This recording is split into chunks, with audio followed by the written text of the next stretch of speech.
Good morning प्रिय विद्यार्थियों। आज हम इलेक्ट्रॉन की कक्षीय ऊर्जा से संबंधित बातें करेंगे।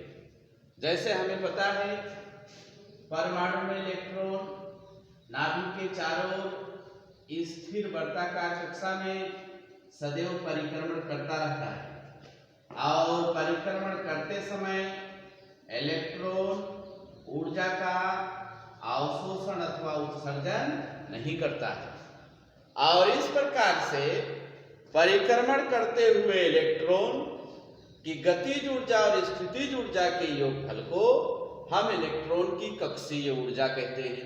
जैसे nवीं कक्षा के लिए यहां पर बात करें, nवीं कक्षा के लिए यहां nवीं कक्षा के लिए कक्षीय ऊर्जा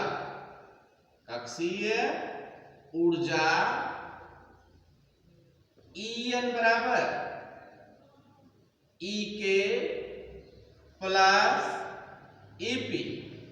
Ek का मतलब गतिज ऊर्जा और Ep का मतलब स्थितिज ऊर्जा। अब यहां पर गतिज ऊर्जा Ek बराबर 1/2 mvn²। यहां पर Vn nवीं कक्षा में इलेक्ट्रॉन का कक्षीय वेग, m इलेक्ट्रॉन का द्रव्यमान। जैसे कि हमें पता है कक्षीय वेग Vn बराबर Ze²/2 nh। Vn बराबर Ze²/2 nh। इसलिए गतिज ऊर्जा Ek बराबर 1/2 m, Vn का मान रखे तो Ze²/2 nh का होल स्क्वायर। और इस प्रकार से Ek बराबर यहां m Z² e⁴, 2 का स्क्वायर 4 में 2 का गुना करेंगे 8, ε0² n² Ek बराबर mz² e⁴/8 ε0² n² अब यहां पर आप देखेंगे स्थितिज ऊर्जा Ep बराबर, यहां पर जो स्थितिज ऊर्जा है वह इलेक्ट्रॉन तथा नाभिक के मध्य लगने वाले आकर्षण बल के कारण है। नाभिक पर धनावेश है और इलेक्ट्रॉन पर ऋणावेश है। और हमें पता है दो स्थिर आवेशों के कारण उत्पन्न स्थितिज ऊर्जा के Q1 Q2/R के Q1 Q2/R। यहां पर आप ध्यान देंगे कि Q1 मतलब नाभिक पर आवेश Zd, Q2 इलेक्ट्रॉन पर आवेश -e क्योंकि इलेक्ट्रॉन पर ऋणात्मक आवेश होता है, और nवीं कक्षा के लिए Rn। और यहां k का मान होता है 1/4πε0, जहां ε0 वायु अथवा निर्वात की विद्युतशीलता है। इन मानों को जब हम रखेंगे तो स्थितिज ऊर्जा Ep बराबर k का मान 1/4πε0, Q1 नाभिक पर आवेश Zd, Q2 इलेक्ट्रॉन पर आवेश -e अपॉन Rn का मान हमें पता है ε0 n² h² upon πm Zd²। अब यहां आप देखोगे पाई से पाई कैंसिल हो गया और इस प्रकार से यहां Ep बराबर हो जाएगा -mZ² e⁴ upon 4 ε0² h square. यहाँ Ep और Ek का मान आ गया। Ep मतलब इलेक्ट्रॉन की स्थितिज ऊर्जा, Ek का मतलब इलेक्ट्रॉन की गतिज ऊर्जा।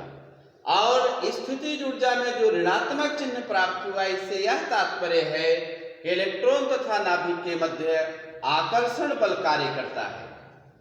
इस प्रकार से nवीं कक्षा में इलेक्ट्रॉन की कुल ऊर्जा, जैसे कि आपको पता है, Ek प्लस Ep, ये आ जाएगा En बराबर Ek का मान mz स्क्वायर e की power 4 upon 8 epsilon 0 square n square h square, minus Ep का मान mz स्क्वायर e की पावर 4 बटे 4 epsilon 0 square n square h square. यहाँ 1/8, यहाँ 1/4, तो En बराबर mz स्क्वायर e की पावर 4 बटे epsilon 0 square n square h square हमने कॉमन लिया, तो यहाँ 1/8 माइनस 1/4। हम 1/8 में 1/4 अगर माइनस करें तो माइनस 1/8 आएगा। कहने का मतलब है कि nवीं कक्षा में इलेक्ट्रॉन की कुल कक्षीय ऊर्जा माइनस mz स्क्वायर e की power 4 upon 8 epsilon 0 square n square h square है, n स्क्वायर h स्क्वायर है। अब यहां हमने CH से ऊपर नीचे मल्टीप्लाई किया, तो इस प्रकार से En बराबर माइनस mz स्क्वायर e की power 4 upon 8 epsilon 0 square CH cube, तो यहाँ CH अपॉन n स्क्वायर। अब यहाँ पर आप ध्यान देंगे mz स्क्वायर e की power 4 8 epsilon 0 square CH cube को हम r बोलते हैं। r का मतलब रिडबर्ग नियतांक। यहाँ पर रिडबर्ग नियतांक r बराबर mz स्क्वायर e की power 4 upon 8 epsilon 0 square CH cube, और रिडबर्ग नियतांक का आंकिक मान होता है 1.097 गुना 10 की पावर 7 प्रति मीटर। तो इस प्रकार से nवीं कक्षा में इलेक्ट्रॉन की ऊर्जा En बराबर mz स्क्वायर e की power 4 upon 8 epsilon 0 square n 8 epsilon 0 square CH cube को हम r बोलेंगे रिडबर्ग नियतांक। कहने का अर्थ है ये आपका r की वैल्यू हो गई, तो En बराबर minus RCH upon n square. r मतलब रिडबर्ग नियतांक, C का मतलब प्रकाश की चाल, H का मतलब प्लांक नियतांक, n का मतलब है कक्षाओं की संख्या। कक्षाओं की संख्या का मतलब कि इलेक्ट्रॉन नाभिक के चारों ओर किस वर्ताकार कक्षा अथवा कक्षक में परिक्रमण कर रहा है। अब जब हम इसका मान रखना चाहें तो En बराबर हो जाएगा माइनस 1.097 गुणा 10 की पावर 7 r का मान, C प्रकाश की चाल 3 गुणा 10 की पावर 8, H प्लांक नियतांक 6.67 गुणा 10 की power minus 34 upon n square. तो इस प्रकार से En बराबर, जब इसको हम सोल्व करेंगे, 13.6 upon n square electron volt. En बराबर माइनस 13.6 बटे n स्क्वायर इलेक्ट्रॉन वोल्ट, जहां n कक्षाओं की संख्या है।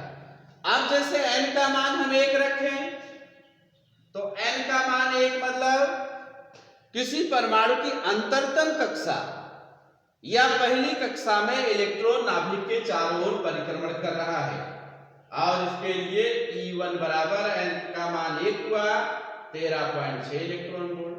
कहने का अर्थ है किसी परमाणु में अगर कोई इलेक्ट्रॉन पहली कक्षा में परिक्रमण कर रहा है तो उसकी कुल कक्षीय ऊर्जा 13.6 इलेक्ट्रॉन वोल्ट होगी।